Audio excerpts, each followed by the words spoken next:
ආයුබෝවන් පිළිගන්න ඕගොල්ලන් research chapter series එකට අපේ මේ 7 වෙනි වීඩියෝ එක තමයි අපි මේ දැන් කරන්න යන්නේ. මේ වෙනකන් අපි කතා කරා මුලින්ම පටන් ගත්තොත් කොහොමද රිසර්ච් টপিක් එකක් තෝරගන්න මොන වගේ දේවල්ද අපි ફોකස් කරන්න ඕනේ. ඊට පස්සේ අපි ඉන්ට්‍රොඩක්ෂන් චැප්ටර් එක ලියන විදිහ අපි කතා කරා. ලිටරේචර් රිවිව් චැප්ටර් එක ලියන විදිහ අපි කතා කරා. ඊට පස්සේ අපි බේසික් ක්වෙස්චන් එකක් කොහොමද හදාගන්නේ ලිටරේචර් රිවිව් එක බේස් කරලා කතා කරා. ඊට පස්සේ අපි ගියා මෙතොඩොලොජි චැප්ටර් එක කම්ප්ලීට් කරන විදියට.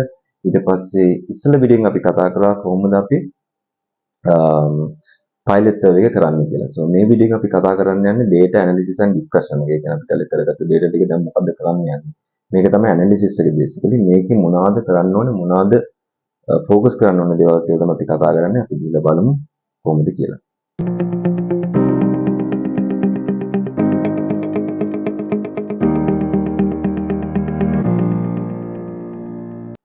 හරි. අපි මේ chapter එකේ data analysis and discussion chapter එකේ මම focus කරනවා sections 4කට. මේ හතරෙන් පළවෙනි දෙක තමයි මේ presentation of data SPSS testing results. හරි. අපි ගිහලා බලමු පළවෙනි එකේ මොනවද කරන්න ඕනේ කියලා. presentation of data. presentation of data කියලා කියන්නේ දැන් ඔයාගේ research එකේ primary research එකේ ඔයා question එකක් සමහරට දෙන්න පුළුවන්. නැත්නම් interview කියන්න පුළුවන්. මේව තියලා ඔයගොල්ලෝ එකතු කරන data ටික ඔයාගේ question එකේ තියෙන questions ටික දීලා ඒ අදාළ sample කට්ටියගේ මිනිස්සුන්ගෙන් ඔය එකතු කරගන්නවා details ටික. ඒ details ටික අපි assignment එකේ පෙන්නන්න ඕනේ. මේ results තමයි අපිට හම්බුනේ. මේ questions වලට මේ results තමයි අපිට හම්බුනේ. මේක පෙන්නන විදිය ඔයාට තීරණය කරන්න පුළුවන්. ගොඩක් වෙලාවට ගොඩක් students use කරන්නේ සාර recommended ඇවිල්ලා මේ pie charts. හරිද? මේ basic research එක ගැන කතා කරන්නේ.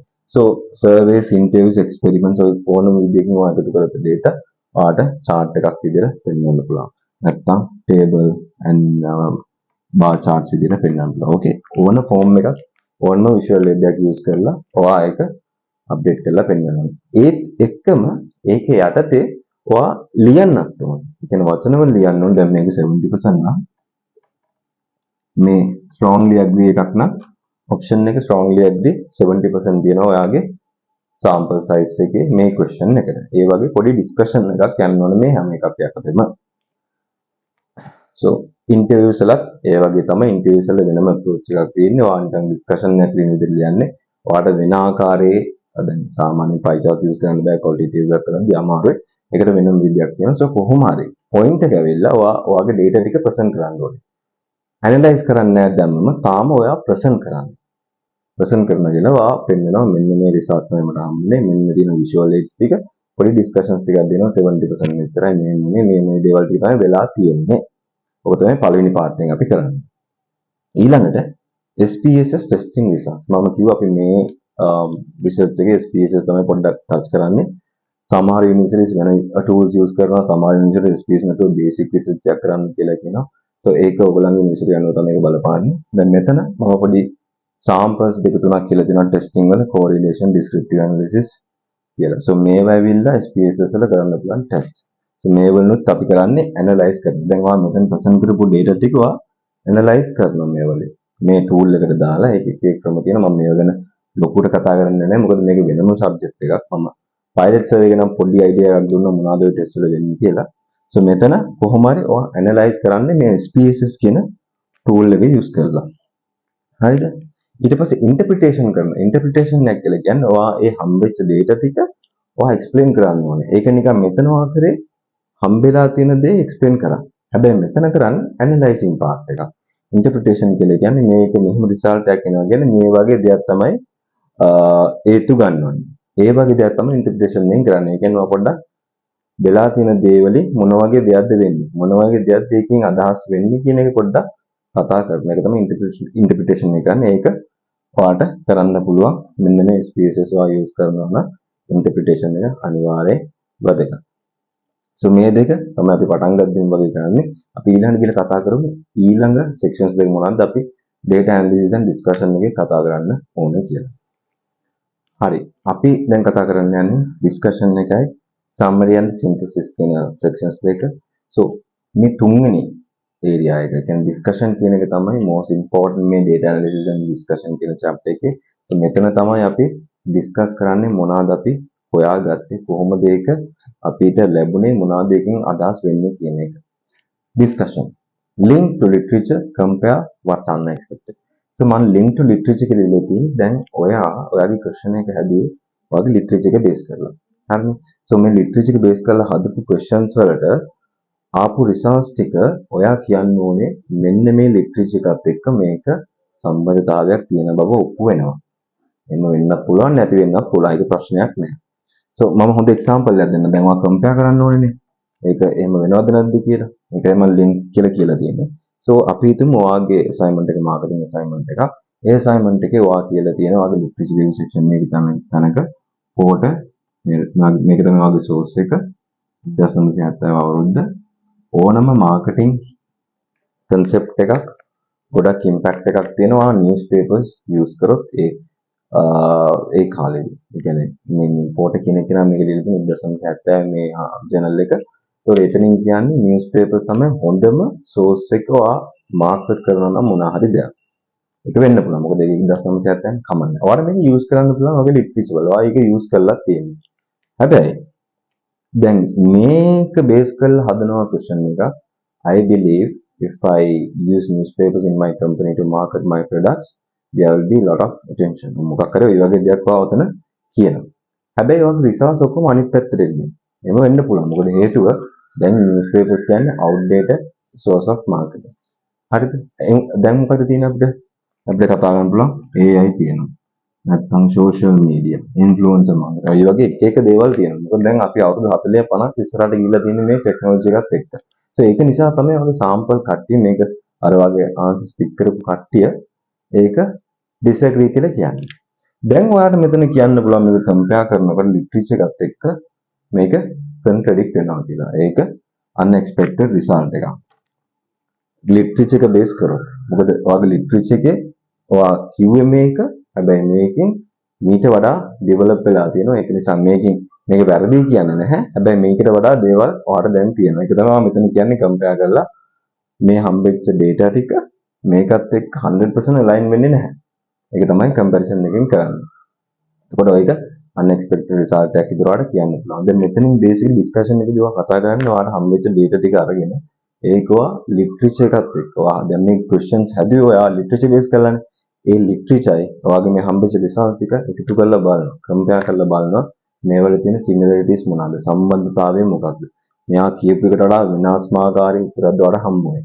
ඔය වගේ දේවල් තමයි මේ discussion එකෙන් කරන්නේ. discussion එක paragraph එකක් විතර ලියන්නත් පුළුවන්.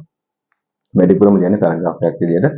So ඒ discussion එක ඔයා literature data ඔක්කොම use කර question number එක ඒ concept වගේ attribute mention කර ඔයාලට ලියන්න පුළුවන්. So අන්න ඒක තමයි මෙතන වැදගත්ම කාරණය. ඔයා දැන් නිකන් අර හදපු dish එකේ තියෙන වැරදි අඩුපාඩු හොයනවා වගේ තමයි හොයනවා වගේ දෙයක් තමයි මෙතන කරන්නේ.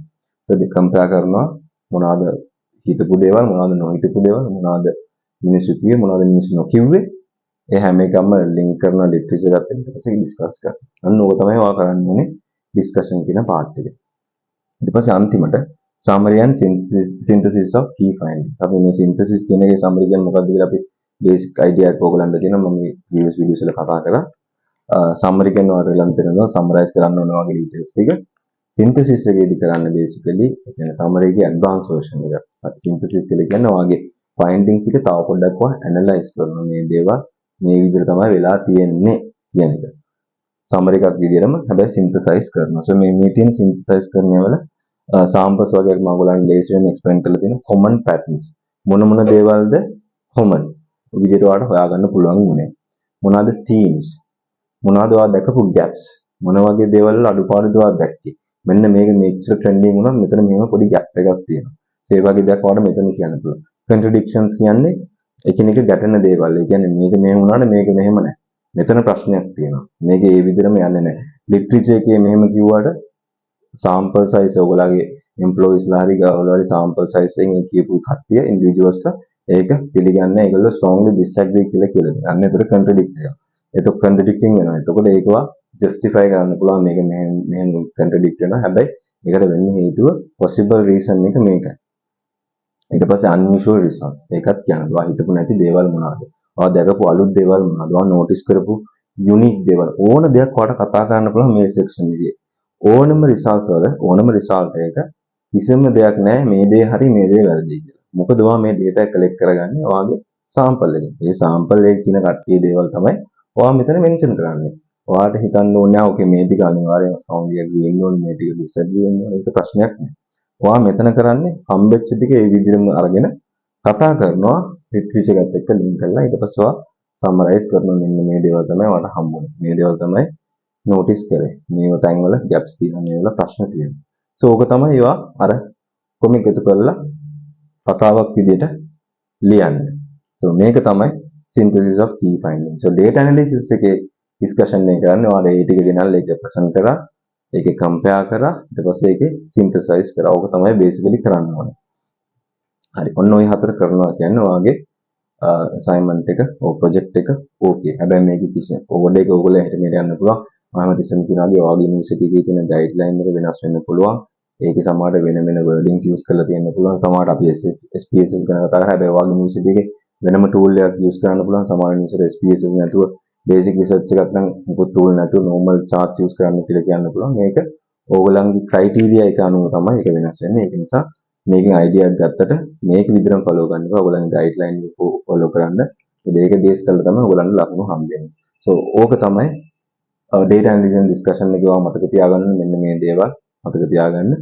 එතකොට අපි ඊළඟට කතා කරන්න යන්නේ final chapter එක conclusion and recommendation. අපි හැමදේම කතා කරලා data ටිකක් දාගත්තා ඒක discuss කරා. දැන් අපි recommendation එකක් දෙන්න යන්නේ.